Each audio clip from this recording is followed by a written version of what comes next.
Hi everyone and welcome back to Newegg TV. My name is Paul and today we're going to be doing an unboxing and overview of this Canon VIXIA HF G10 high definition camcorder. We're just going to start off with a standard unboxing. We'll get right to it and show you what comes in the box. While I'm at it, I should mention that we are actually filming this video using a VIXIA HF G10. It's right over there, and so you're looking at the video quality right out of the box here. But first off, we have some software that's included. We have a video browser software that says for Windows on it. We have a transfer utility software also which says for Windows. And we have the Canon VIXIA HF G10, which is photo applications, music data, and image data. So some more applications there. That one does not specify whether it's Windows or not, but I'm sure you can find that out in the description. Here we have the VIXIA full manual. It is black and white, but has lots of pictures included. It's pretty thick, but it has multiple languages, English, French, and Spanish. There's the English section right there. Lots of information in here about the advanced features of this camera because it can do some pretty high-end stuff. It is what you might call a prosumer camera, kind of between the consumer level and the pro level as far as cameras goes, although it is very small. There's a quick description, little manual for the transfer utility that's included on that disc. Alright, what else do we have in here? We have power adapter. I can find the cable, of course. Cable's buried down there somewhere. This is just your little power brick adapter. It has an AC cable that plugs into that, which I'm sure I'll find in just a moment. Plugs the other end into your camera. We have a shroud there for blocking out daylight, blocking out lights and sunlight and stuff if you're getting reflections on the camera. It includes an HDMI cable, which is nice because it does use a mini HDMI on the camera side, so you get mini HDMI to standard HDMI cable there, so you can connect it to your television. You can also use that for live active monitoring of the camera while you're filming. Here we have a USB cable. It's got a mini USB to standard USB. We also have an AV cable for standard definition, which has a tip ring sleeve, 1/8" plug which goes into the camera, and then a video and left and right audio that goes into your TV or monitor. What else do we have here? We have an included battery, little tiny battery, ain't that cute, that is included, lithium ion. We have, oh this is trapped down here, there we go. We have a remote, which we can use to remotely control the camera, of course. We have a little stylus here that you can use, which clips on, but you can use that. The camera has a touch screen. That is optional. You can also use your finger on the touch screen, but you can use either one. Hey, here's the other side of that AC adapter cable that I talked about. So AC wall adapter to the plug that goes into your power brick right there. So there's the rest of the AC adapter. We have the camera itself in protective bubble wrap. That's a little watch style battery, and that is for your remote control. And of course, register your camera, and of course, there's your warranty information.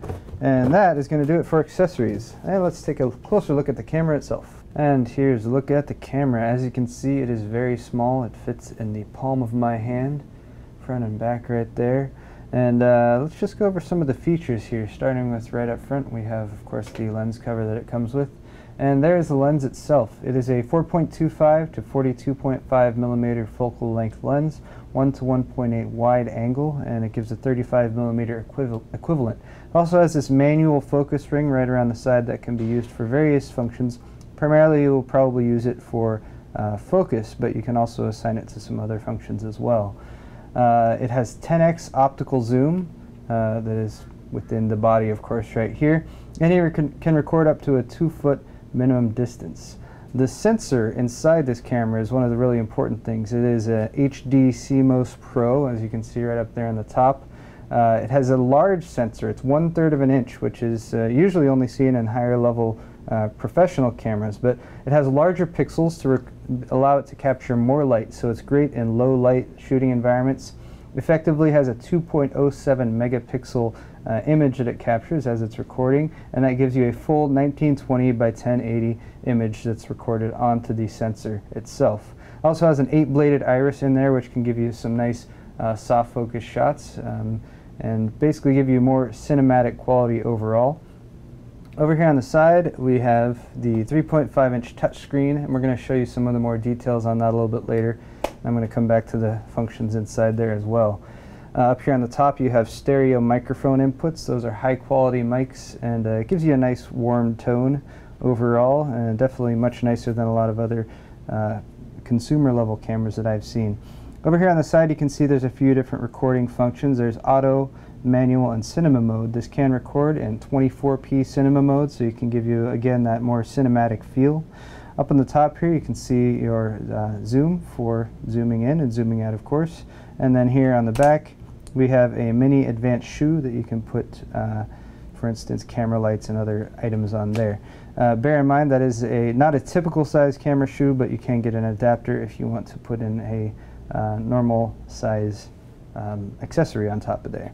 Over here on the side we have the on-off button. Pretty simple and easy to reach. It will also indicate when you're charging the camera. You can charge the battery on the back just by plugging the camera in, and you can get a battery charger sold separately. There's also a viewfinder here, and you can adjust it. It pulls out to adjust to your preference, and there's also a little magnification adjuster there, so you can adjust that depending on your eye and what gives you the best sharpness of image quality inside there. You have a recording start-stop button. On the back here is where the battery plugs in, and it snaps on just like that. Here on the back we have a DC input, and that's for charging for operating the camera via the AC adapter, or also plugging that in to charge the battery. On the back here we have a custom button and a jog dial, and that will allow you to do basically some quick access features. Since a lot of the functions are accessed through the touchscreen there, you can set up some custom functions there that you can quickly access to jump between, for instance, your aperture priority or shutter speed priority. On the bottom we have a standard camera mount that you can plug in right there if you're going to use a tripod. Battery release, of course. On the opposite side we have a hand strap. There is a discrete microphone input, so you can use external recording options. And in case you're wondering, yes, right now I am using a lav mic that we have plugged into the camera that we're using to record this video. Underneath the hand strap we have some AV outs. So we have an HDMI out, and that's a mini HDMI that you do get the adapter cable for in the box. You can use that to plug into playback footage, and you can also use it to actively monitor your footage that you're recording.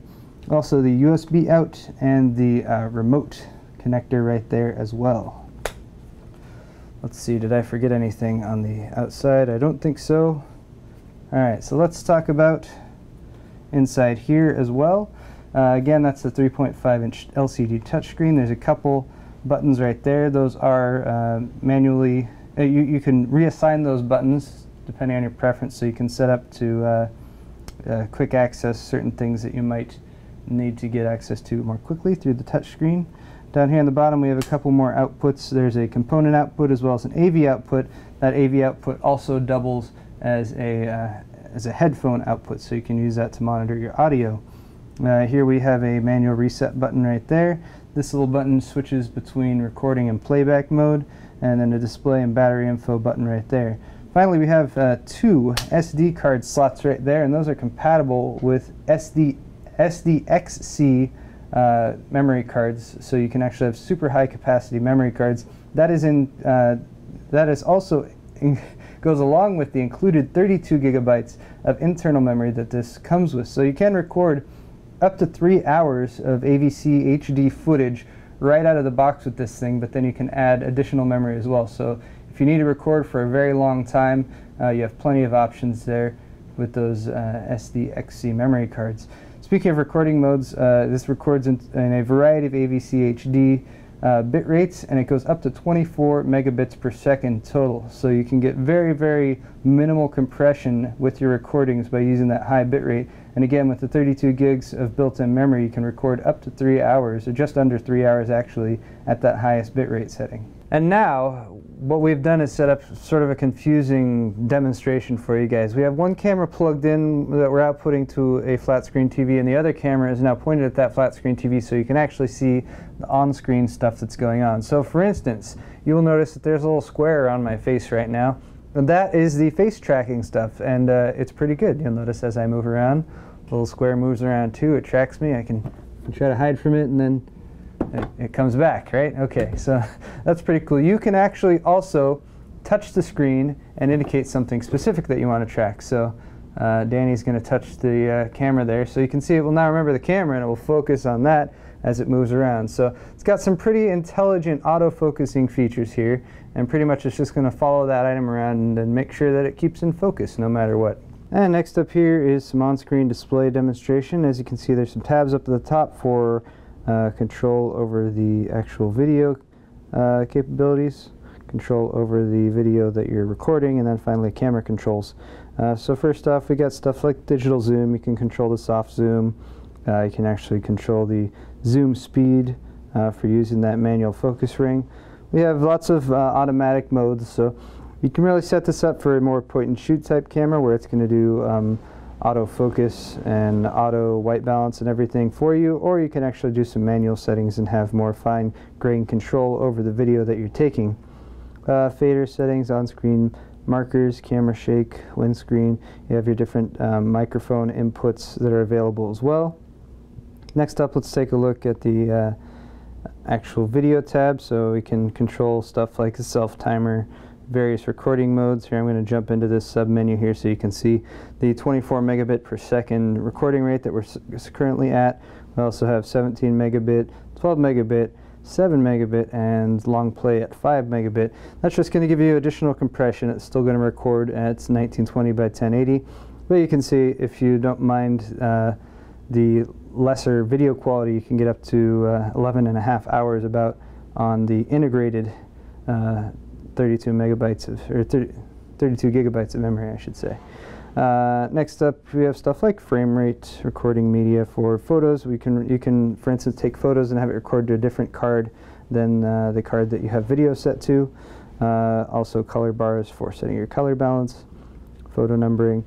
Finally, here in the settings menu, on-screen displays, language, stuff like the LCD brightness, more control over the camera, what type of output the AV is set to, notification sounds on or off, and all of the other controls that you would like to have over the camera are all in these sub-menus here. And that is going to wrap it up for today's video. Once again, this has been the Canon VIXIA HF G10 HD camcorder. I'm Paul with Newegg TV, and if you enjoyed today's video, please head over to our Newegg YouTube channel and don't forget to subscribe for more tech videos just like this one. Thank you for watching, and we will see you next time.